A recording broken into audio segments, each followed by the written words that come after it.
네, 안녕하세요. 방금 소개받은 목회데이터 연구소 운영하고 있는 지윤군입니다. 오늘 강의는 설교보단 강의가 될 것 같은데요. 교회 축소 시대의 세대별로 사역 방향이라는 주제로 오늘 말씀을 드리도록 하겠습니다. 네, 저희 연구소 잠깐 설명을 좀 드리면, 방금 목사님께서 설명하셨지만 아무래도 데이터를 다루니까 더 나은 정보가 더 나은 세상을 만든다, 이런 모토로 2019년도에 시작을 하게 됐습니다. 저는 제 소개를 잠깐 하면은, 저는 학교를 졸업하고 한국갤럽 들어보셨죠? 한국갤럽 여론조사, 저는 여론조사 전문가입니다. 그래서 선거조사, 정치조사도 하고 뭐 각종 조사를 다 하다가, 저는 이제 어릴 때부터 교회를 다녀서 저는 지금 현재 교회 안수집사로 있습니다.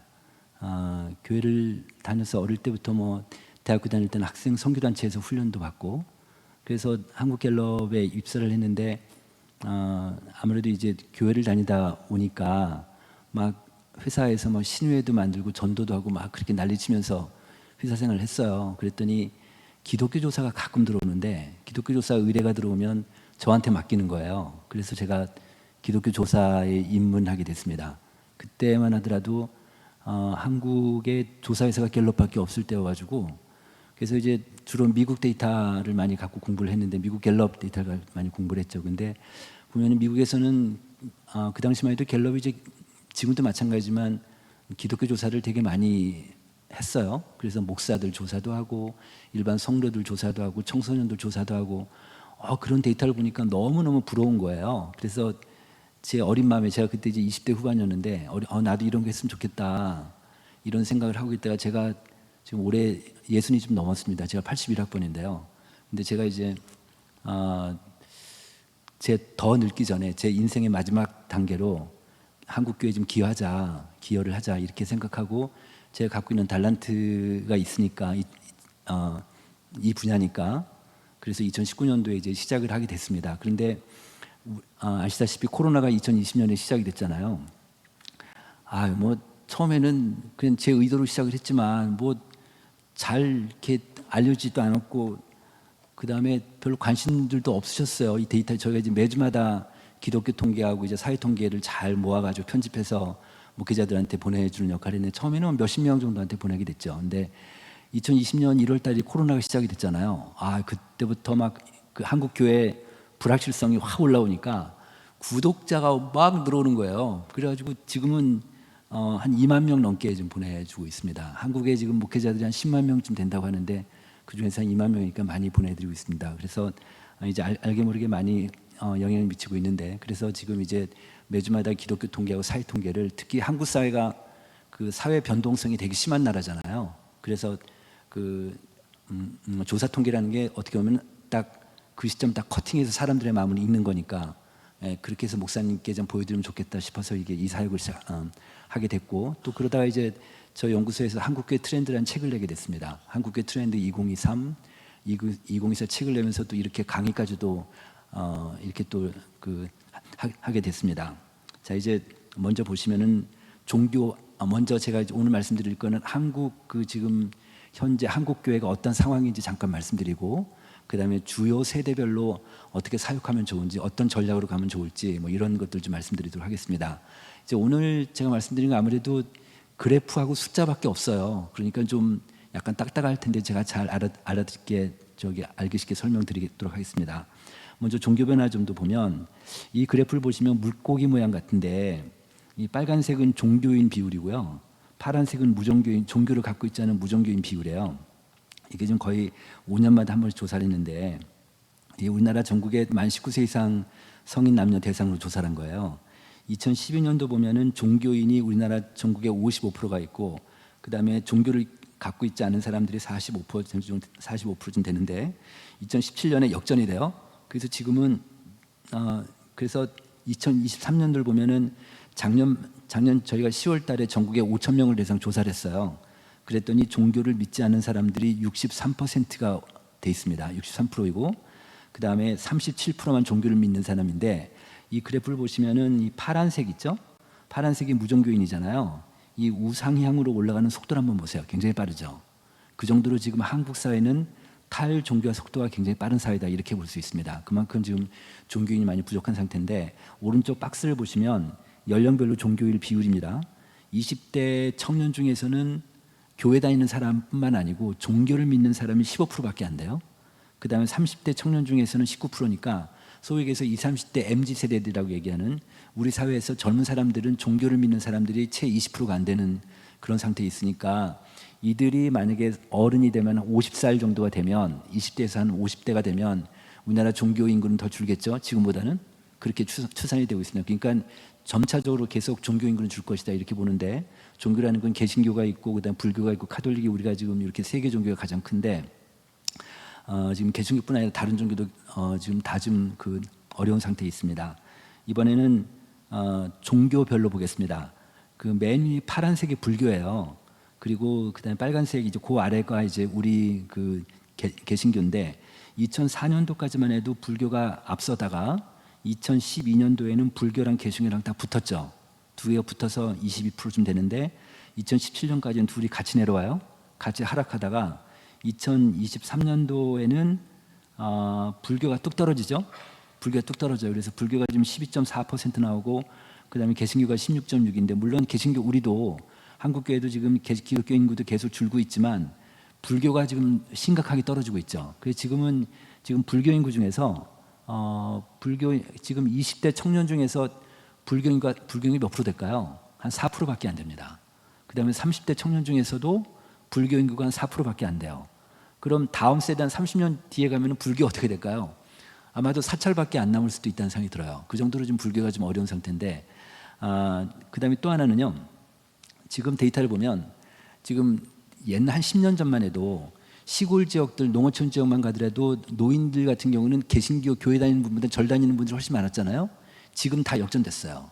지금은요 시골 지역의 노인분들도 교회 다니는 분들이 절 다니는 분보다 더 많습니다. 그 정도로 지금 그 개신교 인구가 개신교인이 불교로 역전되는 그런 현상을 보이고 있거든요. 그다음에 또 하나는 여기서 이제 그 개신교가 2012년도에 22%에서 23년에 16%, 한 6% 정도가 줄어들었잖아요. 그럼 누가 줄어들었을까? 누가 분명히 이제 이렇게 개신교인 걸 준다는 얘기는 누군가 빠져나갔다는 얘기잖아요. 그럼 보통 누가 많이 빠져나갔을까요? 젊은 사람들일 거 아니에요?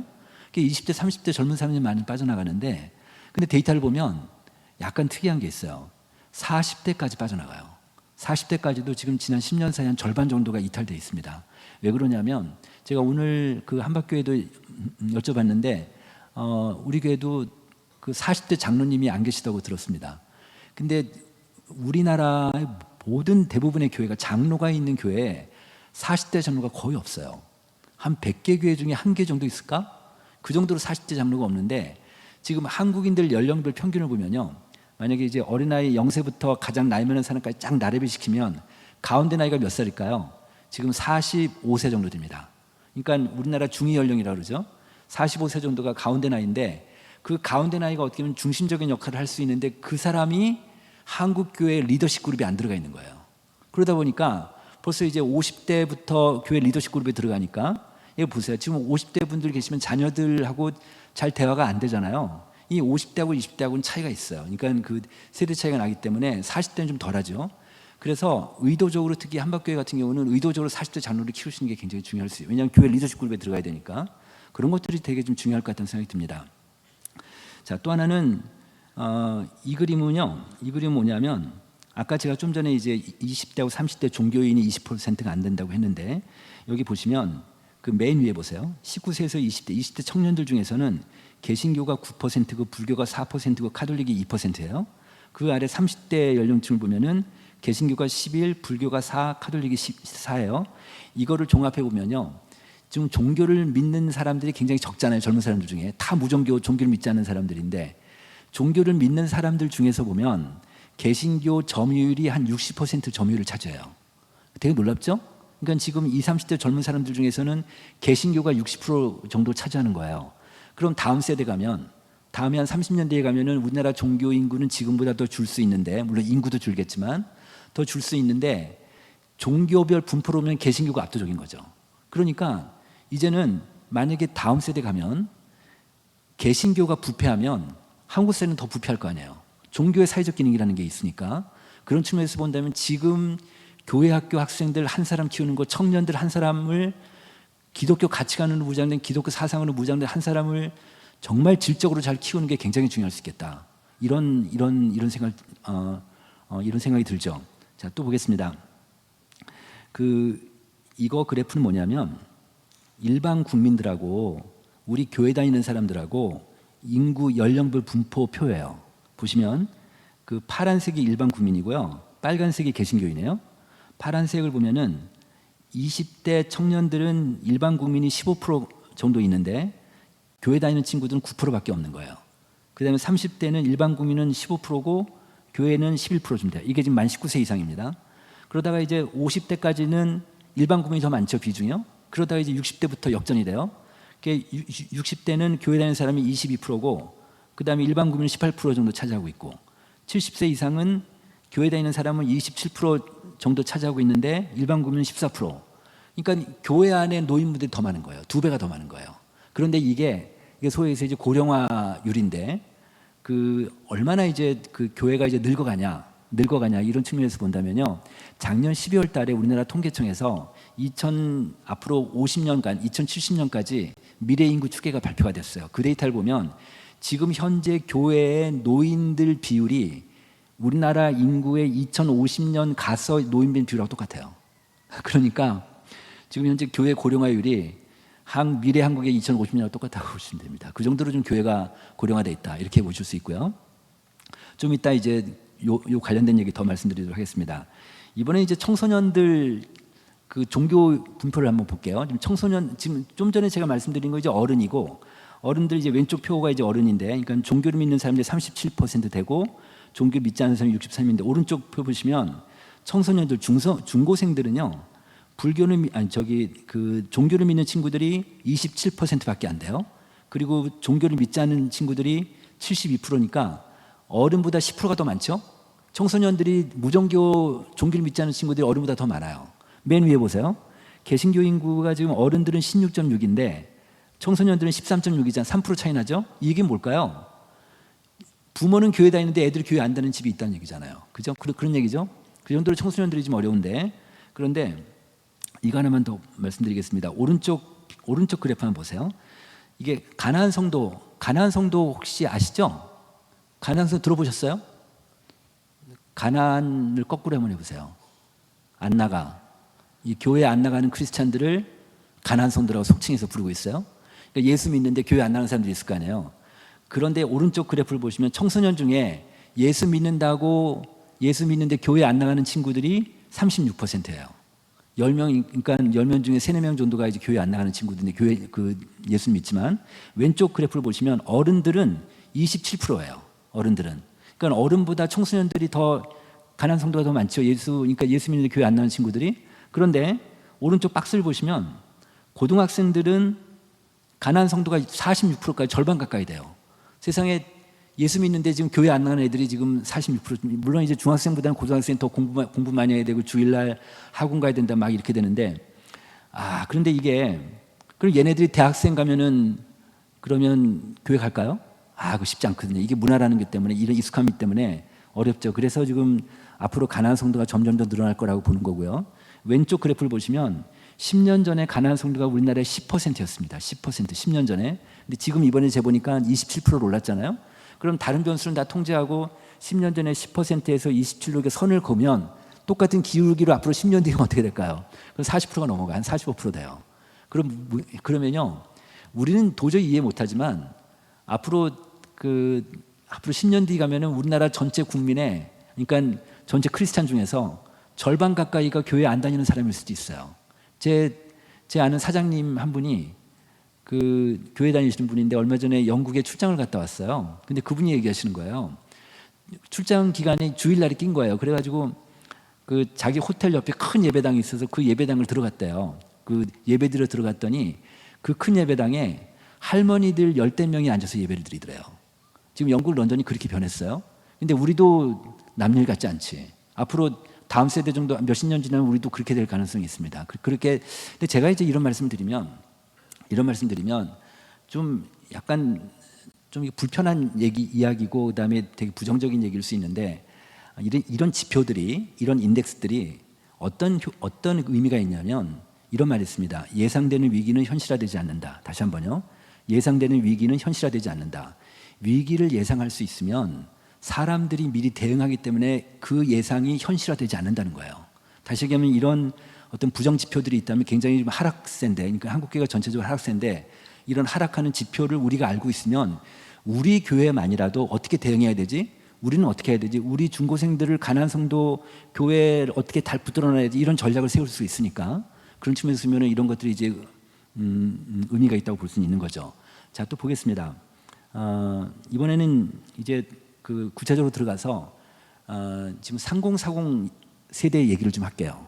지금 30대 40대 교회 허리 세대인데, 앞에서 제가 아까 잠깐 보여드렸죠. 여기서 보시면 지금 일반 국민들 교회 밖에보다 교회 안에 3040들이 없죠. 그죠?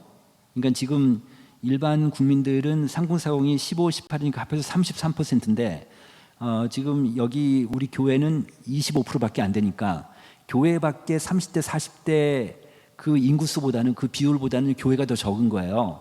그런데 문제는 뭐냐면 코로나 이후에 이들이 점점 교회를 빠져나가고 있는 거예요. 이게 지금 한국교회 전체적으로 아주 몸살을 앓고 있는 건데, 그래서 이제 3040이 이제 약한 골이다. 허리, 어떻게 하면 다음 세대, 우리 교회 학교 아이들 다음 세대 얘기를 많이 하지만 사실은 다음 세대는 그야말로 다음 세대고, 이 허리가 무너지면은 어떻게 연결이 안 되니까 그 정도로 좀 어려우니까, 그래서 한국교회마다 지금 각 교회들마다 3040 때문에 좀 아주 좀 어려워하고 있는데요. 이 3040 얘기를 잠깐 하겠습니다. 저희가 3040 크리스찬들, 교회 다니는 크리스찬들 조사를 했어요. 3040들을. 그랬더니 이들은 절반 이상이 직장 스트레스가 심한 거예요. 저희 청년 때 직장 다니는 것보다 지금 요즘 젊은 사람들이 직장 다니는 게 더 스트레스가 심해요. 그 이유를 말씀드리면, 저희 때는 한국 산업이 성장기였어요. 그러니까 취업이 잘 됐어요. 근데 회사 안에 들어가서도 워낙 성장하니까 계속 매출이 오르니까 그런 스트레스가 덜했는데, 지금은요 한국 모든 산업들이 다 성장기 또는 세태기란 말이에요. 그러다 보니까 성숙기 세태기다 보니까 더 이상 고객들이 더 늘지 않는 거예요. 그러니까 시장이 더 확장되지 않으니까 우리 고객들이 나가면 다른 회사의 경쟁사 고객들 뺏어와야 되잖아요. 그러니까 그만큼 치열한 거예요, 경쟁이 치열하니까 아무래도 회사에서 안에 스트레스가 심한, 자영업도 마찬가지고. 하나 더 말씀드릴까요? 자영업이요, 우리나라 자영업자가 지금 경제활동자 중에서 한 25%가 됩니다. 4명 중에 1명이 자영업자예요. 그 정도 자영업이 많거든요. 미국이 9%밖에 안 돼요. 일본도 한 10%밖에 안 되거든요. 그러니까 그 정도로 우린 자영업이 많아요. 그러니까 지금 현재 자영업하는 사람들 중에서 오늘 문을 열면, 창업을 하면 3년 뒤에 문 닫은 집이 70%가 넘어요, 우리나라에. 그러니까 어떻게 보면요, 자영업을 아무도 경험이 없는 사람들이 경험이 없이 시작 안 하는 게 나아요. 그 정도로 우리나라는 자영업이 어렵거든요. 그러니까 자영업하는 청년들, 자영업하는 사람들 얼마나 스트레스가 심하겠습니까? 그죠? 그러니까 그런 거예요, 말하자면. 그렇게 심한데, 또 하나는 뭐냐면 직장에 대한 스트레스가 있고, 두 번째 뭐냐면 가사 육아로 몸감을 미친다는 거예요. 그러니까 요즘 젊은 사람들은 이제 아이를 낳으면, 제가 아들이 하나 있는데, 우리 아들 어릴 때 제가 이제 아이를 안고 명절 때 저희 집에 저희 부모님 댁에 가면, 제가 아들을 안고 있으면 저희 어머니가 막 뭐라고 그랬어요. 혼냈어요. 남자가 애 안는 거 아니라고 그랬단 말이에요. 요즘은 뭐 그런 시대가 아니죠. 요즘은 아빠가 이제 아이를 돌보고, 저도 이제 아들 결혼시켜서 아들 며느리가 아이가 하나 있는데, 그냥 둘이 같이 애를 키워요. 보니까 둘이 같이 키우고, 그냥 둘 다 어쩔 줄 모르고 쩔쩔매는데 그런 걸 보는 거예요. 그러니까 또 가사노동도 같이 하고, 그러니까 가사 육아를 둘이 같이 하다 보니까 둘 다 힘든 거예요. 아마 다 이해하실 거예요. 이러다 보니까 이게 힘든 게 신앙적으로 부정적인 영향을 미친다고 본인들이 이렇게 고백을 하는 거예요. 신앙적으로 이게 힘들다는 거. 그러니까 너무 주중에 힘드니까 교회 갈 마음이 안 나는 거예요. 교회 안 가고 온라인 예배 드리다가 또 어떤 데 놀러 가기도 하고 그렇게 되는 거예요. 그래가지고 이런 힘든 직장이나 집안일이 신앙 약화를 초래하는 건데, 그래서 이들은요, 지금 우리나라에 지금 현재 30, 40대가 기독교 30, 40대, 그러니까 교회 다니는 30, 40대가 전체 연령층 중에 신앙이 제일 약해져 있어요. 아마 여기도 비슷할지 모르겠습니다. 어쨌든 30, 40대가 제일 약해져 있는데, 그러니까 하나님을 믿지만 그리스도는 잘 모르겠다는 친구들이 3명 중에 1명이 30, 40대가 이렇게 걸린 거예요. 이렇게 걸리고, 그다음에 주일 예배 외엔 다른 활동 하지 않는 비율도 한 65%가 되고 아무것도 안 하고 그냥 예배만 드리고 가는 친구들이 이렇게 있고 그래서 그다음에 또 하나는 이렇게 신앙도 약해지다 보니까 코로나 딱 시작되고 나서 현장 예배를 이탈해서 아직도 안 들어온 친구들이 한 30%가 넘어요. 지금 여기 지금 그 43%돼 있네요. 이렇게 높은 거예요. 그러니까 30, 40대가 다 지금 신앙이 약해져 있다. 각 교회마다 이런 현상들이 있어서 이게 좀 어떻게 할 거냐 그런 거. 그런데 이게 지금 30, 40대가 지금 여기 한박교회만 하더라도 약간 예외적인 교회 같습니다. 왜냐하면 이제 아이들도 많고 그 다음에 30, 40대가 어느 정도 그 상무사공 모임들이 어느 정도 있고 하시니까. 근데 거의 많은 교회들이요 30, 40대가 없어서 그래서 30, 40대가 어떻게 되냐면 교회 학교 아이들이 썰렁한 거예요. 요즘은 가족 종교 시대라고 해가지고요. 부모가 예수를 믿으면 애들도 예수 믿고 부모가 예수 안 믿으면 아이들도 예수 안 믿고 부모가 가난한 성도면 애들도 가난한 성도예요. 이렇게 돼버린단 말이에요. 심지어는요 부잣집 애들이 신앙이 좋아요. 지금 시대가 그렇게 된 거예요. 그렇게 되니까 그러니까 이게 부모가 교회를 안 나가면 애들도 안 나가게 돼 있는 거예요. 그죠? 그러니까 이거는 절대적으로 이제부터는 다음 세대 교육은 반드시 그들의 부모를 건드리지 않으면 절대 성립할 수가 없어요. 이제는 애들만 갖고 안 되는 거죠. 그러니까 요즘 어떠냐면 부모가요 교회를 옮기는데 교회 옮기는 기준이 하나가 더 생겼어요. 아이들 자녀 교육을 얼마나 잘 시키는 교회냐, 교회가 자녀 교육을 교회 학교가 얼마나 시스템이 잘 돼 있고 프로그램이 잘 돼 있냐에 따라서 부모가 애를 따라가요. 그렇게 되는 거예요. 요즘 그렇게 된단 말이에요. 그래서 여기 보시면은 이제 30, 40대가 상공사공들이 출석기에 만족도를 물어봤더니 만족도가 전체 연령층에서 제일 낮아요. 교회 출석교회, 그러니까 뭐 교회도 잘 안 나가고 신앙도 약해지니까 만족도 약해지는 거죠. 또 하나 이건 뭐냐면 이 상공사공들한테 교회 만족 이유하고 불만족 이유를 물어봤어요.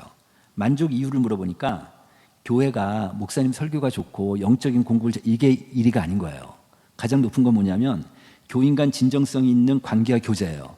근데 이게요 문제는 뭐냐면 이게 보통 우리가 아마 여러분들 아실 거예요. 코로나 때 현장 예배 다 스톱하고 다 못 나오게 했지만 그래도 현장 예배 나오시는 분들 있잖아요. 누구였습니까? 60대 이상 노인분들 많이 나오셨잖아요. 또 하나는 20대 청년들이 많이 나왔어요. 그래서 전체 연령대로 보면 코로나 때 60대 이상 노인분들하고 20대 청년들이 교회를 그래도 지켰어요. 그렇게 됐단 말이에요. 그런데 여기서 보시면 왜 그러냐 보면 이 사람들은 교회를 만족하는 이유가 교인 간의 진정성 있는 관계와 교제를 원하는 거예요. 그러니까 우리 교회가 이런 진정성 있는 관계와 교제가 있으면 우리 교회 만족한다는 거야. 이건 뭘까요? 이거는 이런 대예배 때 가능할까요? 대예배 때 가능하지 않지. 이거 소그룹이잖아요. 몇 사람끼리 소그룹으로 모여서 그 목장이 됐든 뭐가 됐든 소그룹 모여서 이렇게 진정성 있는 관계와 교제가 우리 교회는 있으니까 만족하는 거예요.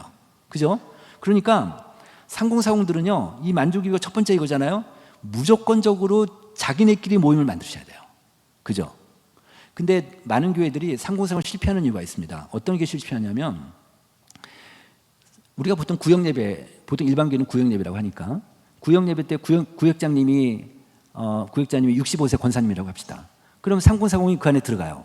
그러면 세대 차이가 나잖아요. 그러니까 어울리지 못하고 튕겨져 나와요. 그러니까 예를 들어서 30, 40대는 지금 자식들 키우는데 너무너무 골머리가 아프니까 너무 예민하니까 애들 교육 때문에 그런 얘기를 하면은 소그룹 리더 목자님은 벌써 애들 다 키워가지고 노인이니까 별로 관심이 없는 거야. 그러니까 대화가 안 되는 거죠. 그죠? 그래서 이들을 정말 교회에서 잘 케어하려면 이들끼리 모임을 만드셔야 돼요. 이들끼리 소그룹을 만들든 뭘 만들든 중그룹을 만들든 소그룹을 만들든 이들끼리 활동하게 하는 게 되게 중요할 것 같고 또 하나 근데 이게 지금 임상적으로 지금 어느 정도 결실을 보이고 있는데요. 많은 교회들이 30, 40대를 별도로 빼내가지고 소그룹을 만드니까 잘 되는 거예요. 안 된다는 교회가 없어요. 저희 교회가 어린이 한 300명 되는데 지금 30, 40대 커플이 4커플인가 밖에 없어요. 진짜 없죠. 다 도망갔어요. 다. 없는데 교회가 이제 너무 위기의식을 느끼니까 30, 40대 모임을 하나 만들어 놓고 교회 예산을 투입하고 얘네들 방을 하나 줬어요.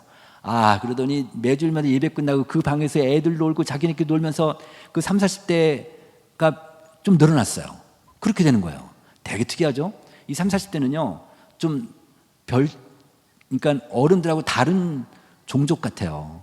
그러니까 이들끼리 모아놔야 자기네끼리 잘 놀지 이들하고 어른들 기성세대하고 섞어 놓으면 그냥 도망가 버리고 말아요. 그런 특성들이 보인단 말이에요. 그래서 그런 게 있고 자, 그다음에 오른쪽은 뭐냐면 교회 불만족하는 이유예요. 불만족하는 이유 첫 번째가 뭔가요? 우리 교회가 시대의 흐름을 쫓아가지 못한다. 그 다음에 교회 지도자들의 권위적인 태도, 이런 게 나온 거예요. 그런데 우리 교회가 시대의 흐름을 쫓아가지 못하면 결국 누구 탓입니까? 교회 지도자 탓이니까 아니에요, 그죠? 그럼 결국 이게 뭐예요? 교회 권위주의적인 거, 비밀주의적인 거, 이런 것들이 결국 이들을 교회를 불만스럽게 만드는 거고, 이 불만스럽게는 결국 이들을 교회를 떠나게 만드는 이런 거가 되니까, 그럼 이제 이거는 교회 문화잖아요. 이 어떤 수직적인 문화. 근데 제가 또 하나 말씀드리면, 일반 대기업들 있죠. 큰 기업들은 이미 벌써 수평적이에요. 그러니까 수평적으로 다 조직 문화가 그렇게 돼 있어요. 서울에 CJ라는 그룹이 있는데 그거는 몇십 년 전부터 꽤 오래됐죠. 임원들을 상무님, 전무님이라고 안 부르고 이름을 불러요. 누구누구님, 누구누구님. 모든 직급이 없이 다 님이라고 불러요. 그거 왜 그럴까요? 대기업에서 그렇게 왜 그럴까요? 그렇게 수평적인 조직으로 만들어야 국제 경쟁에서 살아남을 수 있으니까 그런 걸 거 아니에요? 그런데 이제는 중소기업에 종사하는 근로자들도요, 우리 회사가 수평적이다, 민주적이다, 권위주의적 않다가 반대보다 더 많아요. 우리 회사가 수평적이고 민주적이고 권위주의적이지 않다라는 응답이 그렇지 않은 응답보다 더 많이 나와요, 지금. 그런데 일주일 내내 이런 회사 분위기에서 일하다가 딱 교회 오면 숨이 막히는 거예요. 교회 오면. 그래서 이런 교회 문화를 바꾸는 거가, 교회 문화를 어쨌든 이게 조금씩 바꿔나가는 거가 이 30, 40대, 특히 젊은 사람들한테는 굉장히 중요한데, 우리가 보통 젊은 사람들 그러면 20, 30대를 얘기했는데 지금은 20, 30대가 아니라 플러스 40대까지 다. 왜냐하면 40대 교회 리더가 없잖아요. 그러니까 40대가 어떻게 보면 교회 섬처럼 갇혀 있죠. 그래서 40대들도 그래서 다 같이 그 교회 만족하려면 이런 것들이 교회가 우선 교회 문화를 바꾸지 않으면 어렵다, 이렇게 좀 볼 수 있는 거고요.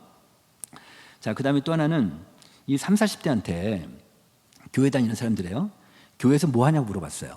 그랬더니 교회 내 봉사활동 할 거 아니에요? 봉사활동도 하고 뭐 청년문화 남여전도회 활동도 하고 성역부, 이거보다 가장 높은 게 뭐냐면 소그룹인 거예요. 소그룹, 스몰 그룹. 다시 얘기하면 목장이죠. 목장을 하는 비율이 제일 높은 거예요. 이건 되게 우리한테 시사하는 바가 큽니다. 다시 얘기하면 30, 40대는요, 교회 활동을 소그룹 중심으로 한다고 볼 수 있습니다. 그러니까 뭐냐면 다른 봉사활동보다는 소그룹이 이 사람들한테 중요한 거예요. 그렇게 좀 이해하실 수 있겠고요. 이번에는요, 목사님들한테 물어봤어요. 목사님들한테 뭘 물어봤냐면 설문조사를 해봤더니, 목사님은 앞으로 목회 다음 세대 중에서 향후 목회에 가장 중점을 두시고 싶은 세대가 누굽니까? 물어봤더니 첫 번째가 3040 세대였어요. 그 교회학교 청소년들이 17%, 뭐 MZ가 9%인데 3040이 제일 높죠.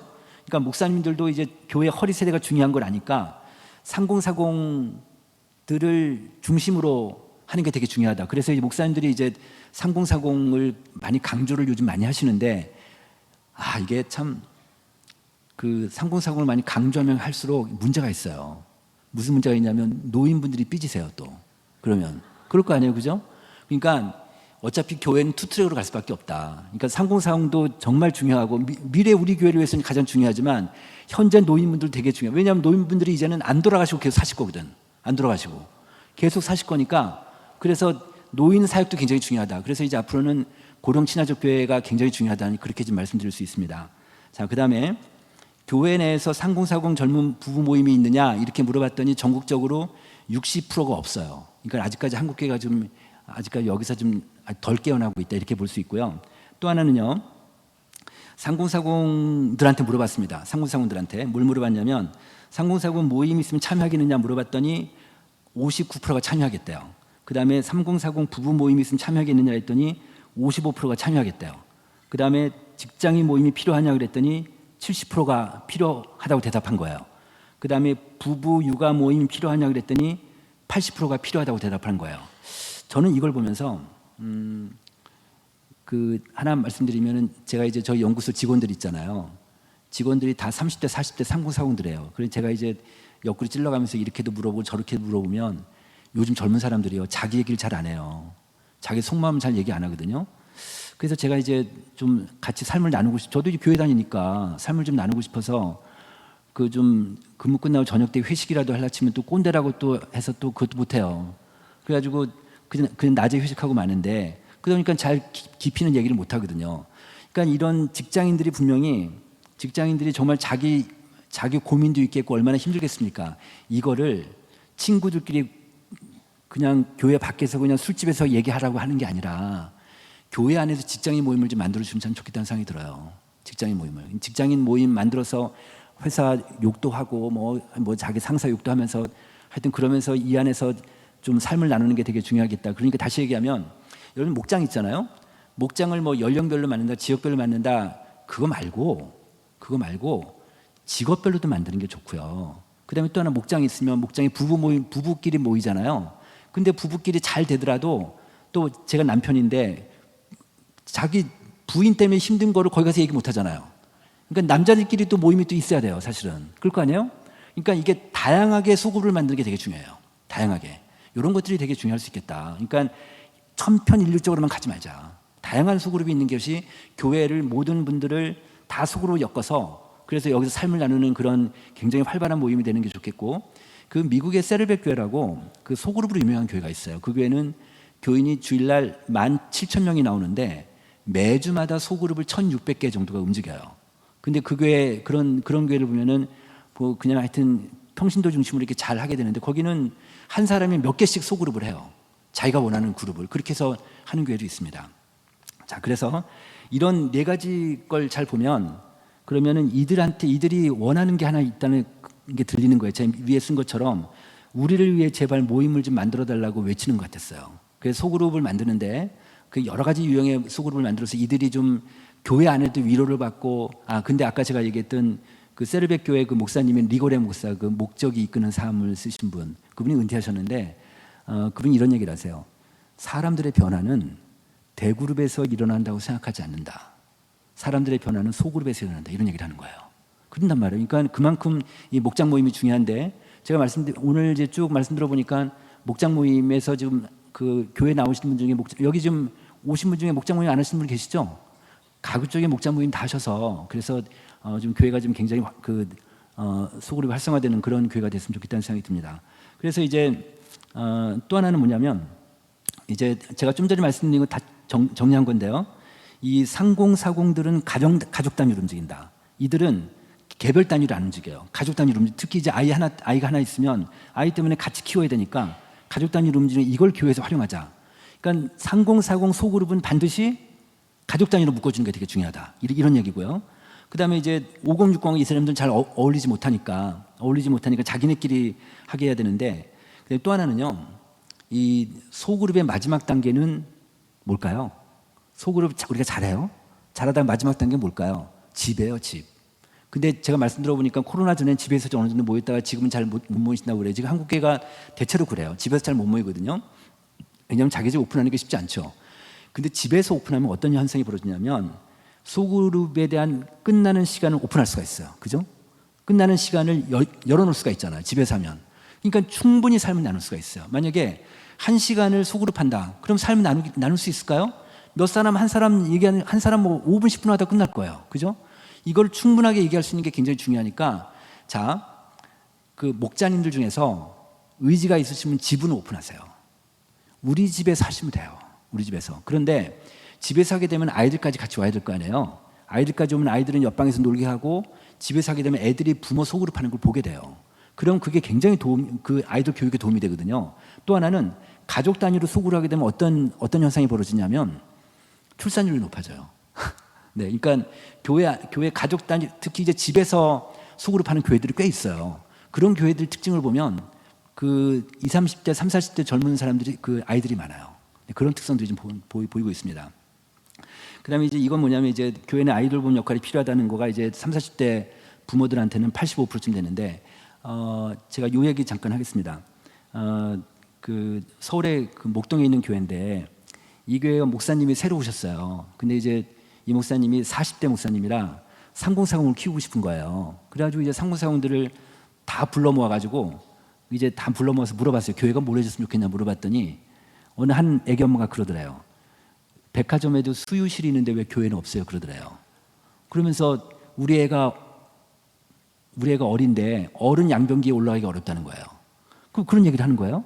그래서 이제 교회 장로님한테 얘기해가지고 바로 그걸 고쳤어요. 그리고 이들한테 쭉 얘기를 들어보니까 이들은 육아가 너무너무 힘든 거예요. 육아가. 그럴 거 아니에요. 그래서 육아 전문가 불러서 육아 교육도 시키고, 그 다음에 부부관계, 부부 대화 이런 것도 힘들어하니까 그 부부관계 전문가 불러서 또 강의도 시키고, 그 다음에 이제 그 가만히 보니까 이들은 가족 단위로 움직이니까 그 가족 단위 야외도 보내게 하고 뭐 공연도 보게 하고 교회 앞마당에서 바베큐 파티도 하고 이렇게 한 거예요. 이러다가 결정적으로 가만 보니까 이들이 어른들 그 구역 모임에 집어넣으니까 튕겨져 나오는 거예요. 어울리지 못하니까. 그래가지고 이 사람들만 별도로 교회 장로님한테 허락을 받아가지고 3, 40대는 별도로 드러내가지고 별도 교구를 만들었어요. 별도 교구를 만든 거예요. 그래서 3, 40대 교구를 만들어 놓고 가족 단위로 소그룹을 하게 된 거예요. 가족 단위로. 소그룹을 하니까 이게 대박이 난 거예요. 자기네끼리 잘 어울리다 보니까 막 이제 소문이 나가지고 막 이렇게 해서 막 소그룹들이 주변 지역에 주변에 있는 3, 40대가 몰려드는 거예요. 이런 게 있어요. 제가 아들 하나 있다고 그랬잖아요. 아들 며느리하고 제가 좀 같이 살고 있어요. 그럼 저는 이제 손녀가 하나 있고요. 근데 저는 제 아내가 무서워서 제 친구들 집에 못 데려와요. 그런데 우리 며느리는 유치원 엄마들 집에 데려와서 밥을 먹이더라고요. 그러면 같이 어쨌든 유치원 엄마라는 같이 동질적이니까. 그럼 자기네끼리 얘기하면서 그 코로나 이후에 교회 떠나는 엄마들도 있고 막 그럴 거 아니에요. 그럼 우리 교회 좋다. 우리 교회 좀 알아. 이렇게 할 수 있잖아요. 자, 제가 생각할 때는 참 전도라는 게 희한하죠. 이 종교라는 게 전도 훈련을 안 받았어도 우리 교회가 좋으면 소개하게 돼 있어요. 맞죠? 그죠? 그렇단 말이에요. 그러니까 지금은 전도를 잘 못해요. 전도가 지금 코로나 전보다 한 60% 50%밖에 안 되거든요. 또 다른 전도 전략이 있다면 교회 만족도를 올리는 게 되게 중요해요. 만족도 올리면 우리 교회를 소개하니까. 그럴 거 아니에요. 그죠? 그래서 그런 것들이 되게 중요한데, 그래서 이제 이런 30, 40대, 근데 또 하나 문제는 뭐냐면 지금 서울 큰 교회들 나타나는 현상이에요. 어떤 현상이냐면 상공사공이 잘 되는 교회 있잖아요. 그러면 상공사원들이 글로 몰려들어요. 그런데 상공사공이 안 되는 교회들은요, 있는 상공사공마저도 뺏겨요. 이렇게 돼버리는 거예요. 이런 현상들이 벌어지고 있습니다. 자, 이번에 이제 상공사용들의 이제 특히 우리가 교회학교 문제를 잠깐 이야기하겠습니다. 지금 아까 제가 말씀드린 대로 지금은 교회학교, 주일학교가 얘네들만 직접적으로 우리가 관련돼서 되는 게 아니라 부모랑 연동되니까 부모 자녀 교육이 되게 중요한데 그걸 좀 말씀드리겠습니다. 먼저 현황을 좀 말씀드리면 왼쪽 표를 보시면요, 우리나라 지금 교회 밖에 초중고 학생들이 일반 아이들이 2000년에서 2013년까지는 인구가 18%가 줄어들었어요. 근데 그 기간 동안에 교회는 19%가 줄어들었어요. 그러니까 비슷하죠? 그러니까 교회가 줄어든 게 교회 책임 아니라 그 연령대 아이들이 같이 줄었으니까. 근데 2013년에서 22년까지 이 10년 사이에 일반 아이들은, 교회 밖의 아이들은 19%가 줄어들었는데 교회는 37%가 줄어든 거예요. 그러니까 2배 차이 나죠. 그러니까 지난 10년 사이에 한국 교회에 무슨 일이 벌어졌길래 일반 아이들보다 교회 학교 아이들이 2배가 빨리 준 거예요. 없어진 거예요. 그래가지고 이걸 갖고 그래서 너무 이게 너무 크게 차이가 나서 제가 연령 구간별로 봤더니 0세부터 6세까지 아이들 보니까 영아부나 유치부죠. 얘네들은 일반 아이들이 32%가 줄고 교회가 42% 줄어요. 한 10% 차이 나요. 맨 아래 보시면 중고등학생은 일반 아이들이 29%가 줄고 교회는 37%가 줄었어요. 이것도 한 10% 차이 나는데, 가운데 볼게요. 초등학생들 있죠. 초등학생들은 일반 애들이 교회 밖에 4%밖에 줄지 않았는데 교회가 36%가 줄었어요. 그러니까 9배 차이 나죠. 도대체 그러니까 다시 한번 얘기하면 교회 밖에 애들은 4%밖에 줄지 않은 교회에서 36% 줄었으니까 도대체 한국에 무슨 일이 일어났길래 그러면은 얘네들 책임이에요? 얘네들이 뭘 한다고? 초등학교 1학년부터 6학년까지 얘네들이 뭘 한다고? 부모가 가라고 해서 가는 걸 거 아니에요. 그러니까 이 얘기 뭐냐, 우리가 조금만 생각해 보면 지난 10년 사이에 한국 교회가 초등부 그 부모들 상공사공을 방치한 거예요. 영성 관리 못한 거고요. 그냥 놔둔 거예요. 그러다 보니까 부모가 교회 신앙이 약해지니까 애들 교회 가라는 얘기 못하고, 부모가 가난한 성도 되니까 애들도 가난한 성도가 되고 이렇게 돼버린 거죠. 그렇게 되는데 지금 이제 문제는 뭐냐면 인구 추계 발표를 보니까 지금부터 앞으로 10년 사이 초등학생 애들이 47%가 줄어들어요. 와, 이렇게 되면 이제 그래서 지금 우리나라 교회를 보면 초등부가 작살난 상태예요. 네, 지금 이런 현상이고요. 그다음 이건 뭐냐면 중고등학생들한테, 교회 다니는 중고등학생 물어봤어요. 하루 중에 신앙생활 얼마나 하는지 물어봤더니 이게 21년하고 23년 조사했는데 용감하게 하지 않는다는 애들이 한 30% 나왔어요. 왼쪽에. 그다음 5분 이내가 21%. 그러니까 거의 하루 종일 신앙생활 안 하는 애들이 한 절반 정도 돼요. 그런데요, 절반 정도 되는데 이제 볼게요. 지금 우리나라 교회에서 지금 그 50명 이하 되는 교회가 전체 교회 중에 몇 프로 될까요? 55%예요. 절반 이상이 50명 이하 교회들이에요. 그 정도로 지금 교회가 지금 너무너무 어려운데 50명 이하 교회 중에서 학생 예배, 교회 학교가 있는 교회가 20%가 안 돼요. 제 20%가 안 돼. 그러면 그런 교회 다니는 부모 자식들은, 아이들은 그러면은 예를 들어서 교회 그냥 어른 예배 갔다가 오는 걸까? 얘네들한테 맞는 예배도 못 드리고 그냥 갈 거 아니에요? 그 다음에 또 하나, 학생 예배가 있는데, 우리 교회 학생 예배가 있는데 학생 예배 때 안 들어가고 어른 예배 들어가서 그냥 바로 부모랑 같이 움직이는 애들 있죠? 걔네들이 한 30% 돼요. 걔네들이. 그건 이제 부모랑 같이 왔다 갔다 해야 되니까. 그리고 또 학생 예배가 있는데 공학 공부 안 하고 도망가는 애들이 또 한 30% 돼요. 그리고 공학 공부를 하는데 공학 공부에 이제 만족도를 물어봐요. 그럼 공학 공부 분학 공부 만족도를 물어보는데 만족하는 이유가 뭔지 아세요? 선생님이 잘 가르쳤다가 아니에요. 내가 인생에 깨달음이 있다 이게 아니라 친구가 좋대요. 선생님이 좋대요. 이런 관계 문제거든요. 이런 걸 보면 여러분들 한번 볼게요. 여기 지금 그 교회학교 선생님들 아마 오셨을 텐데 그 샘플로 주일날 있잖아요. 주일날 중고등학생 중에서 한 명만 딱 집어가지고 교회에 와서 교회에서 어떻게 움직이는지 이따가 집에 갈 때까지 동선을 한번 관찰해 보세요. 소위 얘기해서 조사방문에서 얘기하는 관찰조사인데요. 그러면 얘네들이 교회에서 신앙생활 하는지 아닌지 금방 알 수 있어요. 그리고 관찰자로 보면. 그 정도로 요즘 교회에서 신앙생활하기 어렵고, 저희 교회만, 저는 이제 한 교회를 어릴 때부터 지금까지 계속 다녔는데, 제가 지난주에 참 오래간만에 고등부 예배를 가봤어요. 그랬더니 40년 전에 제가 고등부 때 예배하고 똑같아요. 한 개도 바뀌지 않았어요. 지금 시대가 이렇게 바뀌고 아이들이 바뀌었는데도 불구하고. 그만큼 변하는 게 어렵죠, 사실은. 그렇습니다. 자, 볼게요. 그래서 아이들한테, 중고등학생들한테 교회 처음 언제 나왔냐 물어봤더니 모태신앙응답한 애들 60% 돼요. 그 다음에 초등학교 이전이 20% 되고, 그러니까 거의 한 80% 정도가 부모 손잡고 나온 애들이에요. 그래가지고 보니까 부모가 워낙 절대적이니까 그 기독 청소년들한테, 지금 중고생들한테 신앙생활에 가장 영향을 주는 누구냐고 물어봤어요. 그랬더니 엄마예요. 엄마가 압도적이죠? 그리고 두 번째가 코로나 전에는 목사님이었는데 코로나 후에는 그나마도 아버지로 바뀌었어요. 지금 이제 엄마 아버지예요. 맨 오른쪽 보세요. 교회학교 교사 꼴찌예요. 아이들한테는 교회학교 교사가 머릿속에 없어요. 엄마예요, 엄마. 제가 얼마 전에 저희과 친구들하고 오랜만에 저희과 선생님을 만났어요. 제가 이제 그냥 사회학과를 졸업했거든요. 그 이제 저희과 선생님하고 얘기를 하다가 이분이 그런 얘기를 해요. 요즘 대학생들은 자기 의사결정권이 없는 애들 같다는 거예요. 무슨 얘기냐? 1학년 딱 신입생으로 딱 들어오면 뭐 어려운 일 있으면 집으로 엄마한테 전화한대요. 엄마 이거 어떻게 해야 되냐고. 얘들이 그렇다는 거예요. 그러니까 그만큼 엄마한테 의존적인 거예요. 요즘 그러면서 이 교사는 얘기가 뭐냐면 요즘의 엄마들은 사랑하는 엄마가 아니래요. 매니저맘이래요. 매니저맘. 그러니까 어릴 때부터 학원 디자인에서 돌려버리니까 아이들은 엄마들한테 절대적으로 종속적이에요. 아이들이. 그러니까 그걸 우리가 교회에서 좀 잘 이해를 하자. 그러니까 엄마가 그만큼 중요한데, 그래서 이 부모가 되게 중요하니까 그래가지고 이제 이걸 저희 부모들한테 물어봤어요. 귀하는 자녀 신앙 교육의 구체적인 방법을 알고 있습니까? 물어봤더니 세상에 40% 절반이 모른대요.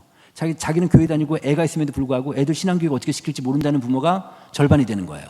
그 다음에 자녀 신앙, 그러면 귀하가 다니는 교회로부터 자녀 신앙 교육을 받은 적 있습니까? 물어봤더니 73%가 없대요. 그래서 27%가 있다는 사람들한테 그럼 지금도 집에서 실천하고 있냐 물어봤더니 실천하고 있다는 비율이 18%였어요. 이거를 전체 학부모로 환산하면 5%예요. 5%. 그러니까 이 데이터가 맞다면요, 지금 전국에 가정에서 애들 신앙교육 시키고 있는 지 5%밖에 안 돼요. 이거 심각하죠. 그죠? 그럼 이거는요, 이들의 부모가 누구예요? 30, 40대라고요. 그러니까 30, 40대 우리 모이는 거 좋은데 30, 40대 어떻게 훈련시켜서 가정신앙까지 연결시킬지 굉장히 중요한 과제가 될 것 같습니다. 그래서 이걸 보시면 이게 지금 1919년도에 목사지법이라는 책에 나오는 문장인데요. 1919년도 3.1운동 때 그때 뭐 우리나라 기독교 인구가 뭐 2%, 3%일 때였습니다. 한국 선교 초기죠. 주일학교는 그 부모의 가르치는 것을 보충하는 것이니 부모가 그 책임을 내려놓고 그 선생을 다할 수 없느니라. 그러니까 아이들 교육 누가 시키라는 거예요? 교회가 아니에요. 근데 우리 아버지들, 부모들은요, 세상 공부는 학원, 신앙 공부는 교회, 이런 딱 있단 말이에요. 그죠? 그런 게 있는데, 자, 아이들 신앙교육은 집에서 시켜야 된다. 부모가 시켜야 된다. 이런 인식들이 아까 제가 얘기했던 어떻게 보면 이제 그러니까 지금 이제 판이 바뀌었는데 시대가 바뀌었는데 그럼 이런 그 패러다임을 바뀌는데 이것도 굉장한 패러다임을 바꾸는 거죠. 이렇게 한번 좀 생각해 보자. 그러니까 부모를 가르치는 것이 되게 부모가 아이를 가르치는 게 중요하려면 그런 결국은 우리가 부모를 교육시켜야 되는데 그죠? 그래서 목사님들한테 물어봤습니다. 교회 학교 성장을 하기 위한 동력이 뭐냐고 그랬더니 목사님들은 아시는 거예요. 목사님들은 부모 교육이 되게 중요하다. 이것도 계속 인식이 올라가죠. 자, 그럼 부모 교육이 중요한데 부모 교육을 어떻게 시켜야 되냐? 어떻게 시켜야 되냐? 이런 문제가 있는데 물론 그 서울의 그 충신교회라고 있죠. 서울 이천동에 충신교회라고 있습니다. 근데 그 교회를 보면 그 교회는 부모 스쿨이라는 거래요. 매 기수마다 몇십 명씩 이게 부모 스쿨을 하는데 그 교회가 저희 후원 교회에서 그 목사님 저한테 그러시는 거예요. 코로나 전에는 이 부모 스쿨 효과를 몰랐대요. 코로나 후에 나타나는데 코로나 후에 교회 학교 애들이 빠지지가 않았다는 거예요. 세상에. 부모를 가르쳤는데 지금 이런 시대다. 지금 이런 시대다. 그래서 여기 보시면 이제 그러니까 그런 부모를 어떻게 가르쳐야 되냐. 부모 교육 되게 중요한데 저는 가정예배 같아요. 가정예배. 이 가정예배 이거 보시면 학생들한테 물어본 거예요. 그 신앙 성장에 도움받는 게 뭐냐고 물어봤더니 첫 번째가 교회 예배하고 설교였어요. 근데 두 번째가 코로나 전에는 집회하고 수련이었어요. 그러니까 아무래도 이제 그 여름 수영에 가니까. 근데 코로나 후에는 뭘로 바뀌었냐면 가정 예배로 바뀌었어요. 두 번째가 가정 예배. 그러니까 이 가정 예배가 되게 중요한데 이 가정 예배를 보면 한번 잘 생각해 보세요. 가정 예배를 드리려면 제가 이제 저희 집에서 한 달에 한 번씩 가정 예배를 드려요. 그럼 이제 제가 준비하거든요. 근데 어느 날 주일날 오후에 드리는데 집사람하고 이제 집에 와서 좀 싸웠어요, 아내하고. 그래가지고 아내는 안방에 들어가고 저는 서재에 있는데 이제 가정 예배 시간이 됐는데 전 다 준비를 했는데 이 여자가 안 나오는 거예요. 그래서 가정 예배를 드려야 되는데 근데 저도 아직 마음이 안 풀려가지고 안방에 들어가서 가정 예배 드리자고 얘기를 못 한 거예요. 얘기를 못 하겠더라고요. 그래가지고 결국 그날 가정 예배를 못 드렸어요. 제 경우를 보니까 이 가정 예배는 절대적으로 부부관계가 선행되지 않으면 안 되는구나. 부부관계가 좋아야지만 성립될 수 있는 가정 예배 이런 생각이 드는 거예요. 그러니까 그리고 또 하나는 지금 이 데이터에 보면 가정 예배 들어간 애들이 응답했을 거 아니에요. 부모 자녀 관계가 좋아야지만 애들이 요즘 가정 예배 들어가지 않으면 안 들어갈 거 아니에요. 가정 예배 하든지 가정 식구끼리 큐티를 하든지 간에. 그래서 전 교인이 가정 예배 못 하더라도 30, 40대만 해도 가정 예배 훈련시키는 게 되게 중요합니다. 예를 들어서 요즘은 많은 교회들이 교회 주보에 한 면을 가정 예배지를 만들어요. 근데요, 그거 만든다고 해서 읽는다고 되는 게 아니잖아요. 안 되더라고요. 이게 안 돼요. 이게 영성 있지 않으면 어렵잖아요. 그러니까 부모들한테 가정 예배 훈련을 시키셔야 돼요. 그래서 그런데 이걸 보시면 이게 좀 읽기가 좀 제가 잘 설명드릴게요. 저희가 어떤 조사를 했냐면 초등학교 이전부터 교회를 지금까지 다니는 사람을 1000명을 조사했어요. 초등학교 이전부터 교회 다니는 사람들을 전국에 1000명을 조사해서 뭘 물어봤냐면 귀하가 어릴 때 가정 예배를 드렸습니까? 물어봤어요. 그래가지고 가정 예배 드린 사람이 있고 안 드린 사람이 있을 거 아니에요. 가정 예배 드린 사람이 가정 예배 안 드린 사람보다 지금의 신앙이 더 좋은 거예요. 지금 신앙 단계가 더 높은 거예요. 그리고 어릴 때 가정 예배 드린 사람의 지금 자녀가 어릴 때 가정 예배 드리지 않은 사람의 자녀보다 신앙이 더 좋아요. 그러니까 절대적이에요, 가정 예배가. 이게 지금 교회에서 아이들 학습이나 신앙 교육이 제대로 잘 안 되기 때문에 가정에서 하자는 어렵다. 그래서 이런 것들 좀 충분히 근데 지금 우리 한박교회 같은 경우는 그 30, 40대 어느 정도 되니까 이런 가정에서 훈련 같은 걸 좀 잘 시키셨으면 좋겠다 이런 생각이 좀 들죠. 또 하나는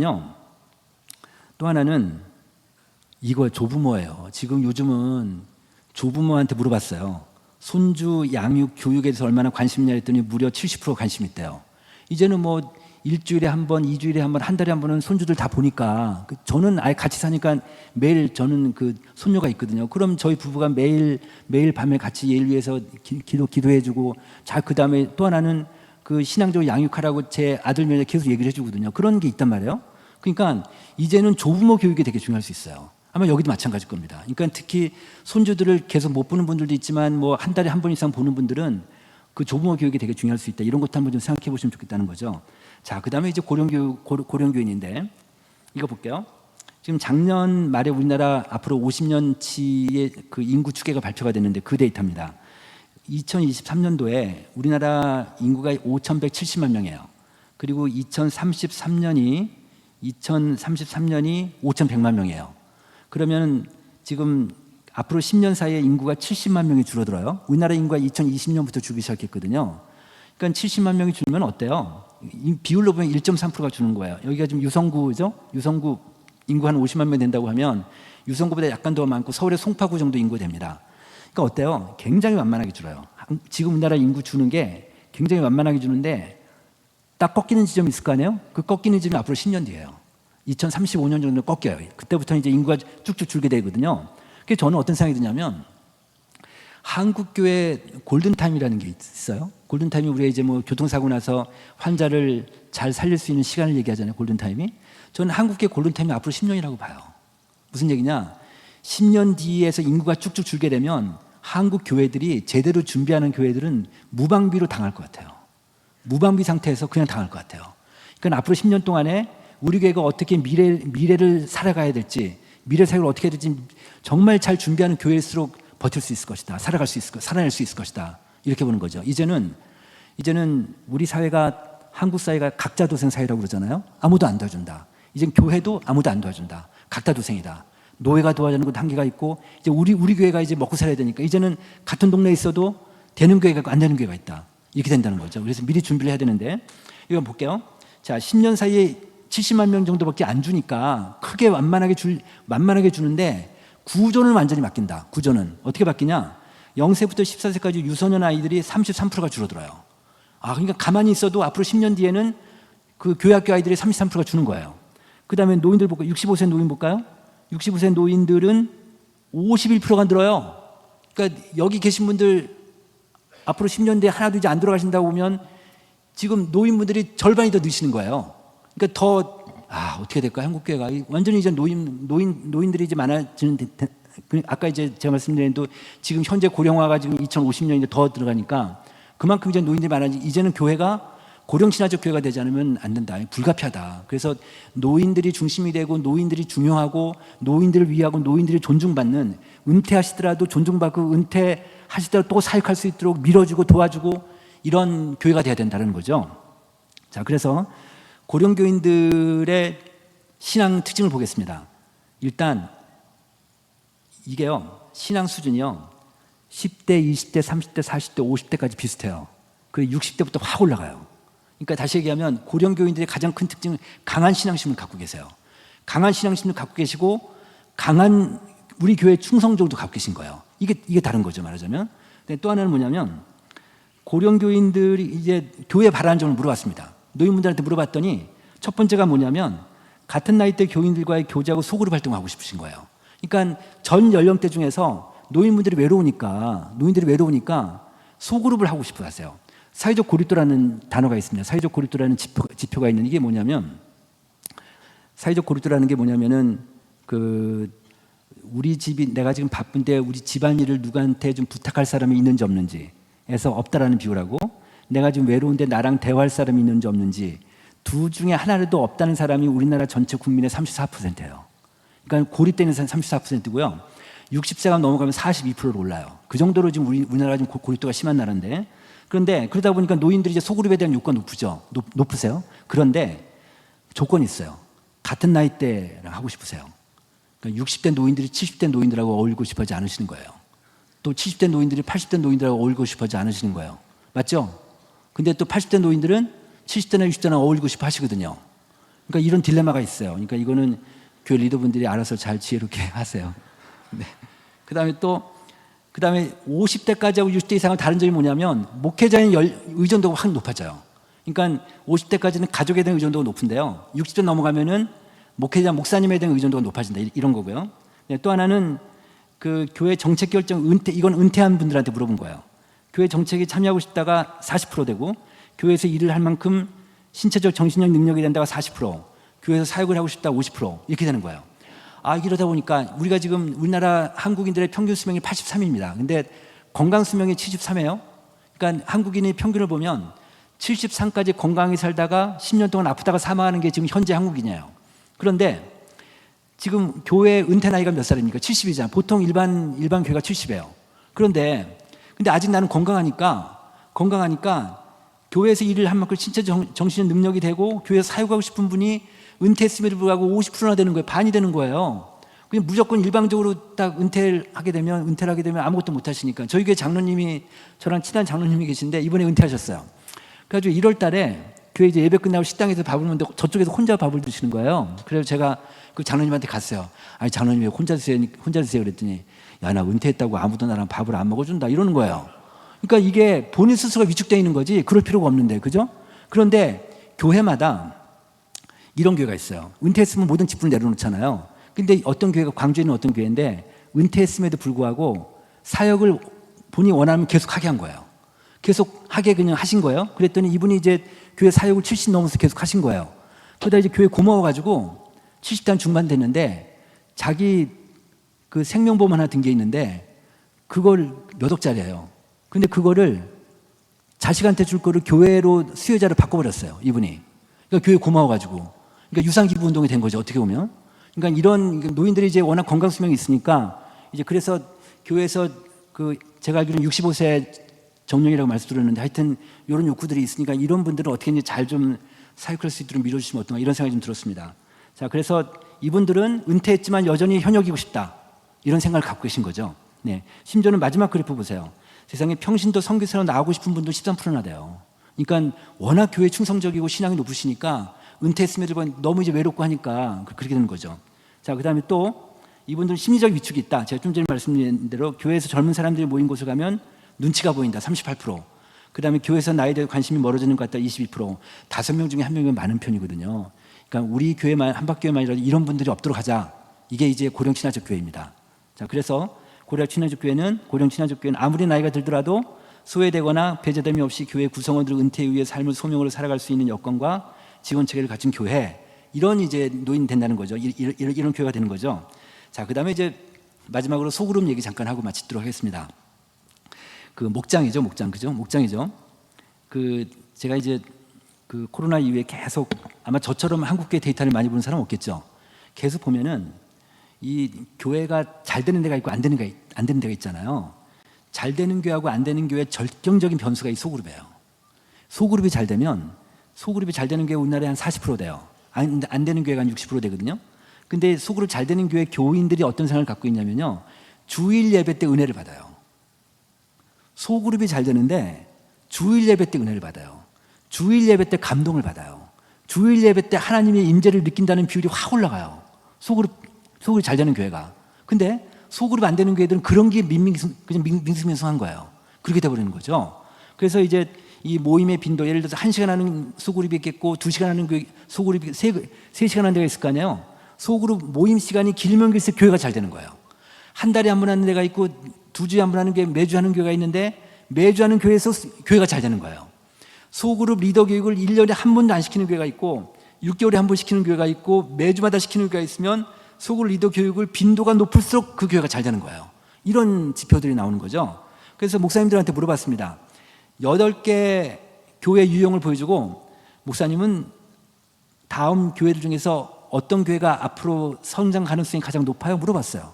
그랬더니 첫 번째가 소그룹 모임 활발한 교회가 1위가 나온 거예요. 두 번째가 설교, 예배, 전도. 목사님들은 아시는 거야. 소그룹 이게 잘 돼야 우리 교회가 잘 되는구나 이런 걸 아시는 거죠. 이번에는요. 소그룹 하는 사람들 물어봤어요.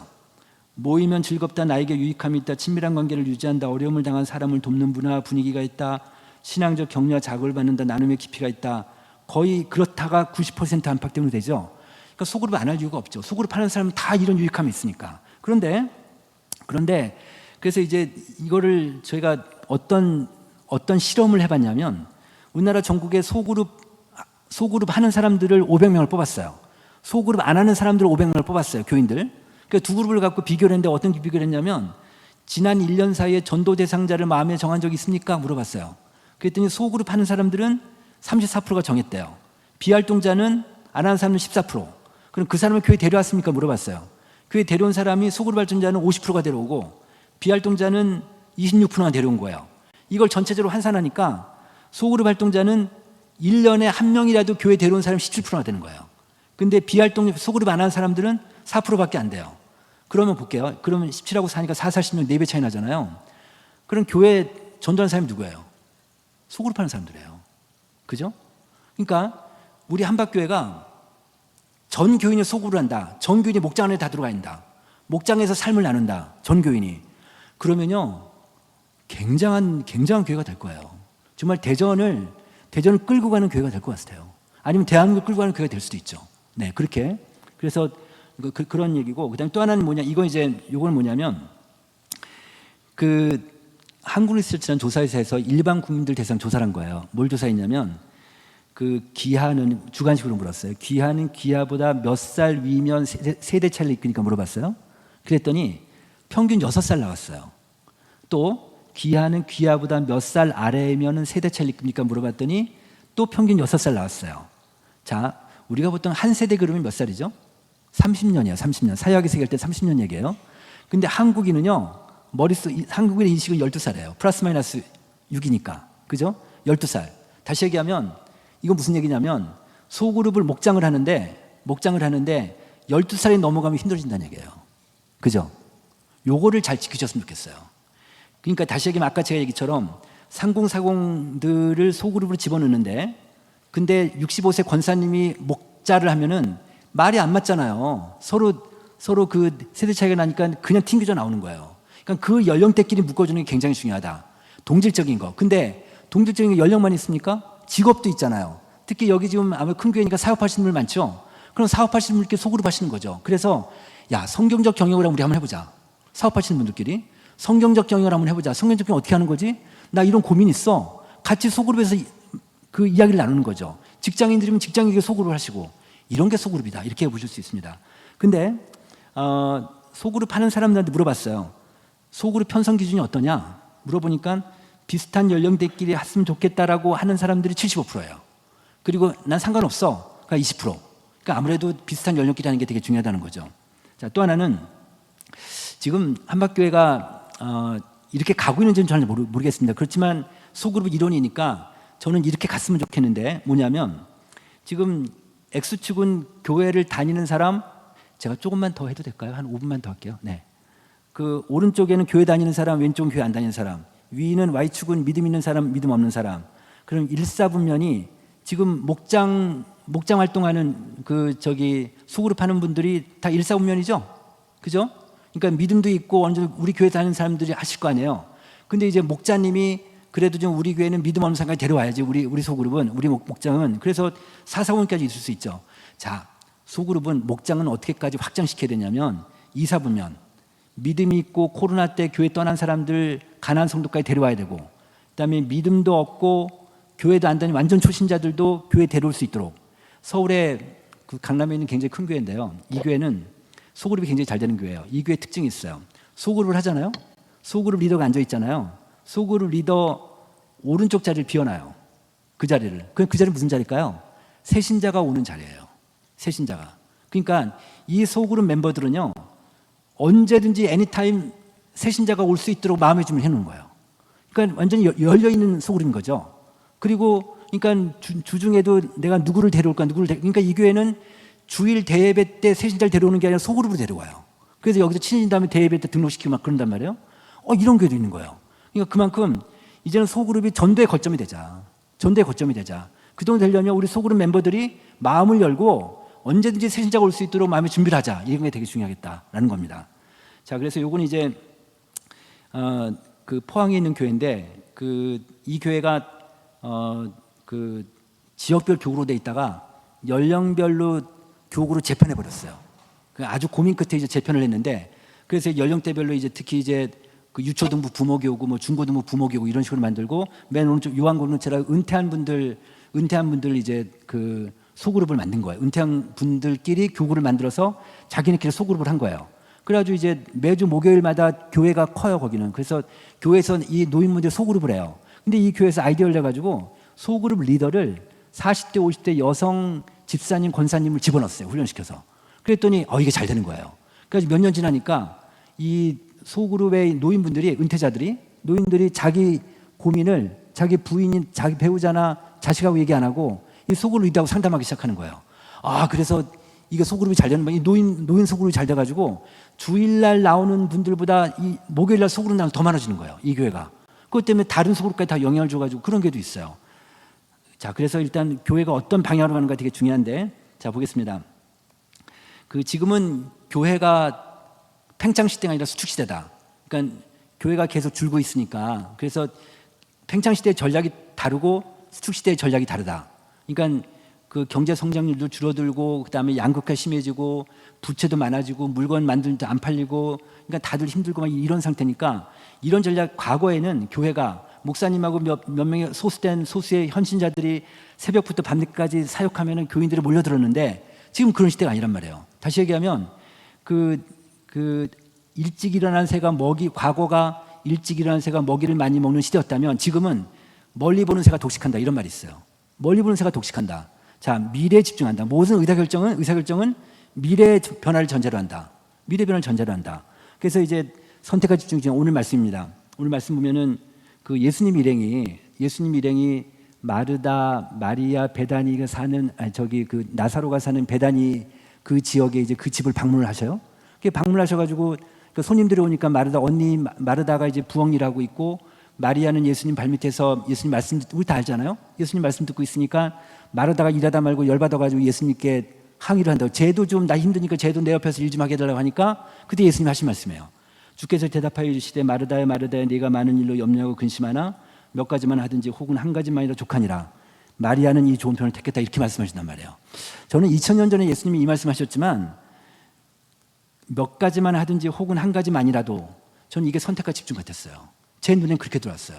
자, 그래서 지금 현대교회는 이런 코로나 시대 이후에 정말 어려운 시대 가운데 선택과 집중이 그만큼 중요하겠구나. 그래서 교회 어떤 리더들 의지와 그다음 어떤 방향 이런 것들이 되게 중요할 텐데 그래서 우리 그 한박교회가 그 선택과 집중을 잘하시는 그런 교회가 됐으면 좋겠습니다. 고맙습니다.